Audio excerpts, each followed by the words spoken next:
Chapter 19 The Decision. Rays of sunlight streaked across the pond. The surface rippled and the robot's head poked up. She had spent the last hour practicing different swimming techniques, and now she was treading water. The forest rustled, and then Brightbill and Glimmer flew out from the trees. They glided over to the robot and splashed down beside her. "Hello, Roz," said Glimmer. "I heard about your experiment last night. Weren't you afraid to touch the poison tide?" "In a way, I was afraid," said Roz. "My survival instincts warned me to stay clear of the poison tide, but I ignored the warnings and stepped in anyway. I was ready to jump out at the first sign of trouble, but then I felt a click in my head, and my survival instincts went silent. My sensors had determined that I was safe from the poison tide, so I went in deeper and deeper until I was completely underwater, and I was fine. Up close, I saw that poison tide is made of tiny particles like a fine dust, and there is such much dust that it forms clouds in the ocean. I do not know what is causing the dust clouds, but I intend to find out." "How will you do that?" said Brightbill.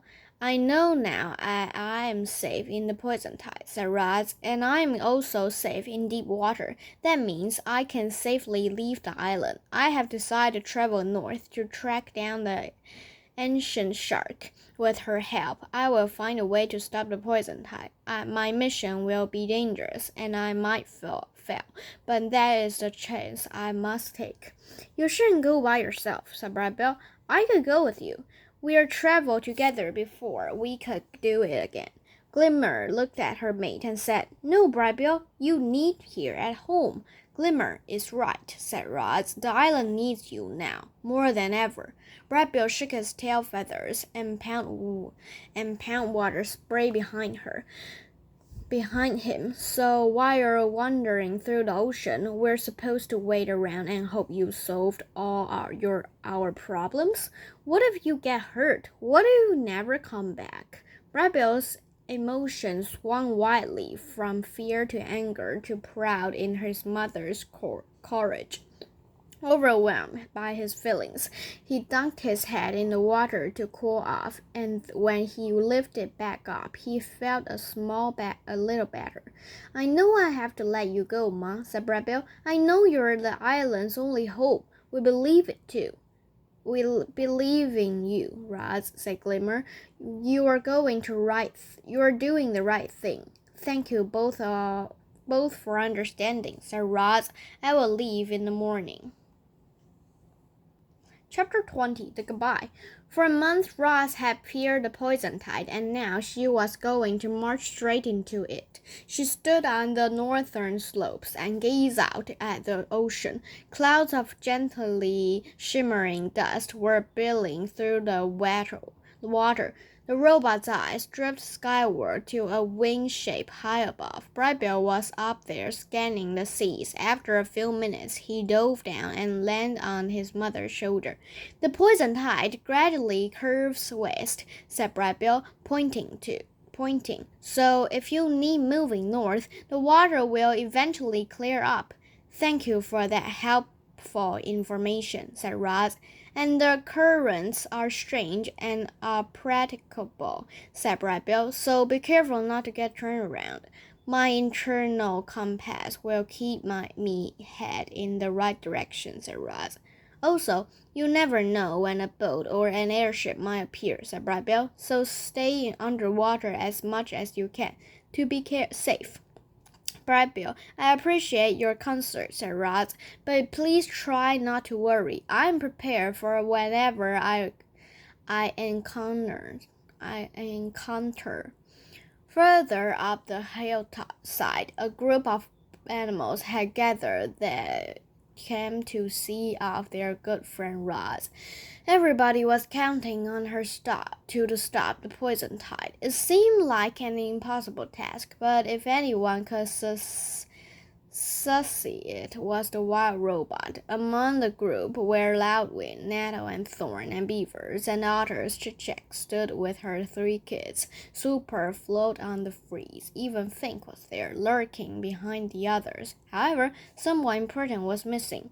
"Where's Glimmer?" said Roz. "Glimmer want to be here," said Bright Bill, "but she stay home because, well, Ma, you're going to be a grandmother." "Has Glimmer laid eggs?" The goose smiled. "She laid her first egg early this morning. We expect 4 or 5 more." "Oh, Bright Bill, that is wonderful," said Roz, hugging her son. "You and Glimmer will be exciting parents." "Excellent parents. Life has been so hard lately," said Bright Bill. "It's nice to have good news, but it feels strange to bring goslings into such a scary world." "The world can be scary sometimes," said Roz. "Whenever I am scared, I think of you, and I feel strong. Now, with grand goslings on the way, I feel even stronger. I will do everything in my power to stop the poison tide. I am not afraid." "Just be careful," said Bright Bill. "I want my gosling to meet their grandmother." "I will be careful," said Roz. "I want to meet my grand goslings." Roz and Bright Bill hugged each other tight, and then Bright Bill fluttered up and joined the other animals. The robot marched downhill and across the shore. Before stepping into the water, she peered back at her friends and family. They looked tired, fretful, nervous. Surrounding them were dead plants and scorched rocks. A puff of wind sent ashes floating through the group. The island had always seemed like a paradise, but now it seemed more like a prison. Voices called from the hilltop. "Good luck, Roz." "Thank you, Roz." "We love you, Roz." Roz waved goodbye. She took one last view of the island, and when she was ready, she turned and marched into the waves. Chapter 21. The Shallow Sea. Above the surface, the sea appeared normal. It was vast and blue, and it rippled with waves. But below the surface, the sea was very unusual. It was hardly deeper than the deep end of a swimming pool, and gently shimmering dust was flowing along the currents. And walking on the bottom of that shallow sea was a robot. Clouds of poison tide swirled around Roz while she moved. With such poor visibility, the robot had to feel with her feet. One cautious step at a time. Occasionally, the clouds reset, and she could briefly see the surface just overhead. Then the poison tide came rushing back, and she was surrounded by dust once again. Bright Bill had described the poison tide was windy through the ocean like a river, and as the hours passed, Roz came to a bend in the poison tide's path. The dust clouds faded and fell a day after setting out from the island. She finally entered clear water. The water may have been clear, but it wasn't healthy. At some point, the poison tide had come that way, and the sap was still caught with dust. There were no schools of fish or colonies of crabs or fronds of seaweed. There was no life at all. Roz kept expecting the seabed to slope downward into the deep as the shallow sea stretched on and on. She had always wondered how such a variety of animals came to live on her remote island, and now she wondered if that seabed had once been above water. Wondered if connecting the island to other lands like a bridge. She recalled Crash, the turtle, telling stories of how their island had once been a mountain until the ocean flooded the nearby flatlands. Crash's stories sound like a folk tale at this time, but now it seemed entirely possible. The robot was no busy pondering these ideas that she was slow to notice the changes happening around her. As she marched, the ground became sandier. Clumps of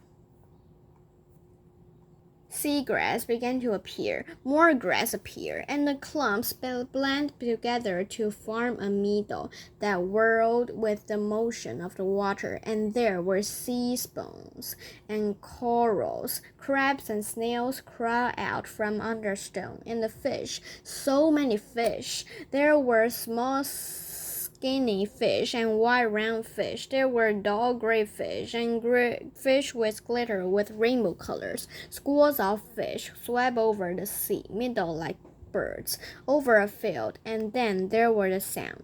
Whoop, whoop, whoop, bloop, tap, tap, tap, tap, tap. The sea was abuzz with the soft sounds of animals. This place was filled with life. After witnessing so much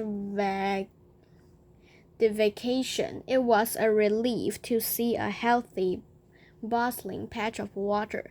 Chapter 22 The Hope.